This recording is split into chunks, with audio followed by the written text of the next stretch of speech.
I think we can start now since we are about 8 minutes behind schedule. I'm sure others will join us in the course of the class. I'm very happy that you made it to class today. All through the weekend, we had some time to ruminate over what we discussed last week, which I'm sure you're ready for this week's work.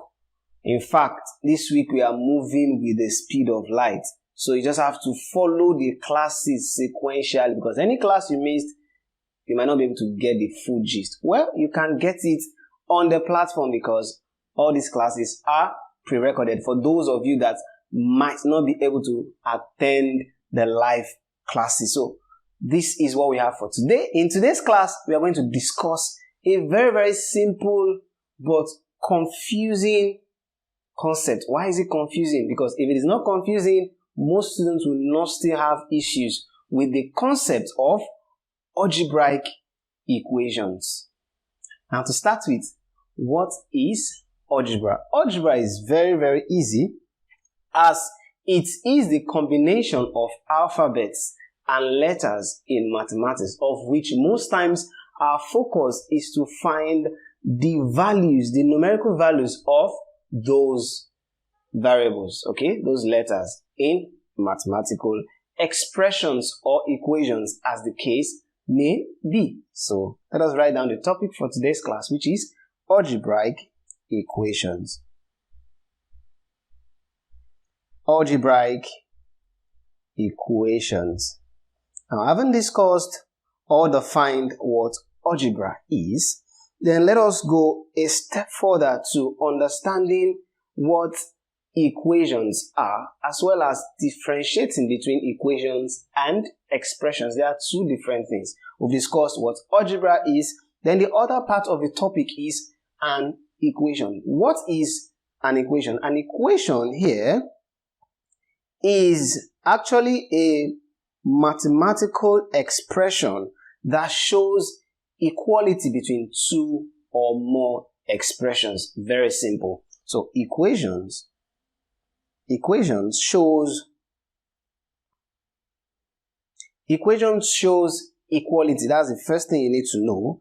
It shows equality between two or more expressions. For instance, if we have an expression like 2x plus 5 equals 4x minus 2. You realize that this is one expression, and this on the right hand side is another expression. What differentiates both of them is the presence of the equality sign. So this shows that the expression 1 on the left hand side is equal to the expression 2 on the right hand side. Though this is just what an equation is all about, okay? And we should note that whatever is on the left hand side must be equal to whatever is on the right hand side. That's why we have this sign over here. So that is basically what an equation is. And how do we differentiate between equations and expressions? Of course, expression just merely shows the connections, how two or more values or variables or entities connects. Is that okay? So that is just what an expression is all about. And we should note that they are usually separated by arithmetic operators. Arithmetic operators like addition signs, subtraction signs, sometimes divisions, and most of the times multiplication. So all these are called arithmetic operators. Arithmetic operators, okay? So these are arithmetic operators.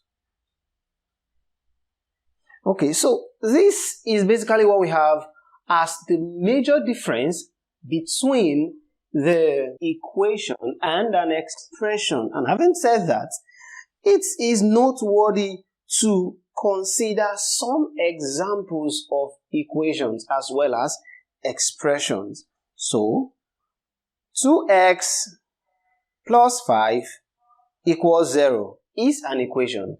On the other hand, 2x plus 5 alone is an expression. Why? Because there is no presence of an equality sign. Is that okay? So this actually shows what equation is and what expression is in mathematical terms. Okay, now after doing that, I think it is necessary for us to classify equations based on two variables, based on two factors, or based on two conditions. Okay, so classification of equations.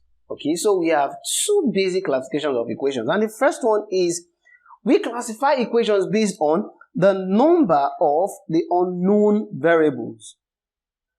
The number of the unknown variables. And the other classification is based on the degree of the unknown variables. So these are the major or two major classifications of equations. So we are based on the unknown variables and the degree of unknown variables. Let us take them one after the other to see some applications and examples. So based on the first one, the number of unknown variables, we have two basic ways we can express them, which is coined into one form. And what I'm trying to say is the simultaneous method. So if we have based on the unknown variable, the basic way we can express them is through the simultaneous method. And this simultaneous method is divided into two methods. As I said, we have two ways coined into one form. Okay, so we have the elimination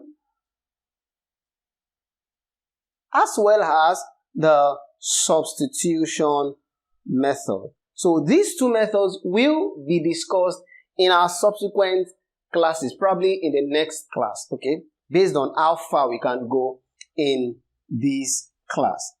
So that is that about the number of unknown variables. Let us discuss on the degree of the unknown variables, which will actually be the basis of our discussion for this class. So based on the degree of unknown variables, we have 5 basic ways for your level. Actually, we have more than that, but for your level, we have 5 basic ways of expressing this, or basic types or forms of equations based on the degree of the unknown variables. We have the linear equations, we have quadratic, we have cubic, we have quartic. I'm sure we've discussed this while talking about, I think that was in our last class. So we'll discuss all these types of equations. So linear, quadratic, cubic, quartic, and the quintic equations, of which the major focus in this type or form of equation is in the power of the unknown variable. So for a linear equation, the highest power of the unknown variable is equal to 1. We discussed this in one of our classes. So you can visit other lectures on them so that you understand better. So for a quadratic equation, the highest power, the highest variable power, independent variable power actually, is 2. Okay? While for cubic equations, it is 3. For quartic, it is 4. And for quintic, it is 5. So we have for 6, 7, 8, 9, 10, but don't bother yourself about that because it is beyond the scope of what you have for this semester. But those that will major in mathematics and statistics and other related courses, I'm sure they will go deeper into that. So, but out of the degree of the unknown variables, we are going to focus on the quadratic equations. Why? Because it has more applications in the real life cases. Okay?